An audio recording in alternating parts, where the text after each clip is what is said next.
ಮತ್ತೆ ಮುನ್ನೆಲೆಗೆ ಬಂದ ಹಲಾಲ್ ಕಟ್ ಸದ್ದು.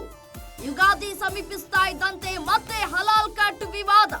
ಹೊಸ ತಡುಕಿಗೆ ಹಲಾಲ್ ಕಟ್ ಮಾಂಸ ಬಳಸದಂತೆ ಕರೆ. ಹಿಂದೂಗಳಿಗೆ ಕರೆ ಕೊಟ್ಟ ಪ್ರಮೋದ್ ಮುತಾಲಿಕ್. ಯುಗಾದಿ ಹಬ್ಬವನ್ನು ಶುದ್ಧವಾಗಿ ಆಚರಣೆ ಮಾಡಿ ಹಿಂದೂಗಳ ಅಂಗಡಿಗಳ ಜೊತೆಗೆ ವ್ಯವಹಾರ ಮಾಡಿ, ದೇಶದ್ರೋಹಿಗಳ ಜೊತೆ ವ್ಯವಹಾರ ಮಾಡಬೇಡಿ. ಹಲಾಲ್ ಮಾಂಸ ಬೇಡ, ಜಟ್ಕಾ ಮಾಂಸ ಖರೀದಿಸಿ. ಹೂ, ಹಣ್ಣು, ತರಕಾರಿ ಮಾಂಸದ ಮೇಲೆ ಉಗುಳಿರ್ತಾರೆ. ಲವ್ ಜಿಹಾದ್ ಮಾಡುವವರ ಜೊತೆ ವ್ಯವಹಾರ ಬೇಡ ಎಂದು ಕರೆ.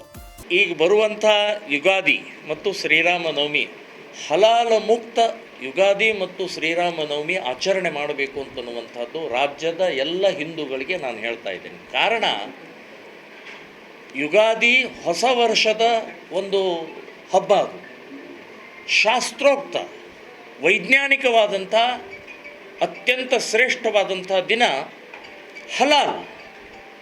ಈ ನಮ್ಮ ಹೂವು, ಹಣ್ಣು, ತರಕಾರಿ, ಮಾಂಸ ಇದನ್ನೆಲ್ಲ ಉಗುಳಿರ್ತಾರೆ, ಮೂತ್ರ ಮಾಡಿರ್ತಾರೆ. ಇದನ್ನು ನೀವು ಖರೀದಿ ಮಾಡಬೇಡಿ. ಶಾಸ್ತ್ರೋಕ್ತವಾದಂಥ, ಶುದ್ಧವಾದಂಥ, ಪವಿತ್ರವಾದಂಥ, ನಮ್ಮ ಶಾಸ್ತ್ರಬದ್ಧವಾದಂಥ ಇದನ್ನು ಖರೀದಿ ಮಾಡಬೇಕು, ಹಬ್ಬವನ್ನು ಆಚರಣೆ ಮಾಡಬೇಕು ಅಂತನ್ನುವಂಥದ್ದು ಈ ಸಂದರ್ಭದಲ್ಲಿ ನಮ್ಮೆಲ್ಲರಿಗೂ ಹೇಳ್ತಾ ಇದ್ದೀನಿ.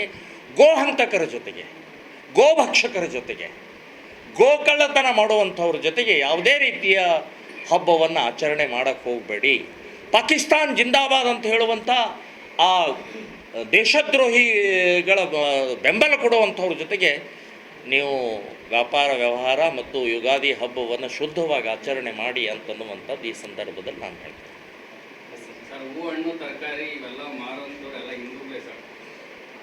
ಅದನ್ನು ತಗೊಳ್ಳಿ ಅಂತ ಅವ್ರ ಕಡೆಯಿಂದ ಶುದ್ಧವಾದಂಥ ಪವಿತ್ರವಾದಂಥ ತಗೊಳ್ಳಿ. ನಾವು ಹಲಾಲ್ ಉಗುಳಿದ್ದು, ಮೂತ್ರ ಮಾಡಿದ್ದು, ಇನ್ನೇನೋ ಮಾಡಿದ್ದು ಅದೆಲ್ಲ ಬೇಡ. ಶುದ್ಧವಾದಂಥ ಹಿಂದೂಗಳ ಕಡೆಗೆ ತಗೊಳ್ಳಿ, ಶಾಸ್ತ್ರಬದ್ಧವಾಗಿ ತಗೊಳ್ಳಿ ಅಂತ ಅನ್ನುವಂಥದ್ದು ನಾನು ಹೇಳ್ತಾ ಇದ್ದೀನಿ. ಈಗಾಗಲೇ ಸ್ಟಾರ್ಟ್ ಮಾಡಿದ್ದೀವಿ. ಇಡೀ ರಾಜ್ಯಾದ್ಯಂತ ನಮ್ಮ ಕರಪತ್ರಗಳ ಮೂಲಕ ಪ್ರಚಾರವನ್ನು ಮಾಡ್ತಾಯಿದ್ದೀವಿ, ನೇರವಾಗಿ ಮಾಡ್ತಾಯಿದ್ದೀವಿ. ಯುಗಾದಿ ಹೊಸ ವರ್ಷದ ಶಾಸ್ತ್ರೋಕ್ತ ಶುದ್ಧ ಪವಿತ್ರವಾದಂಥ ಒಂದು ಹೊಸ ವರ್ಷದ ದಿನ.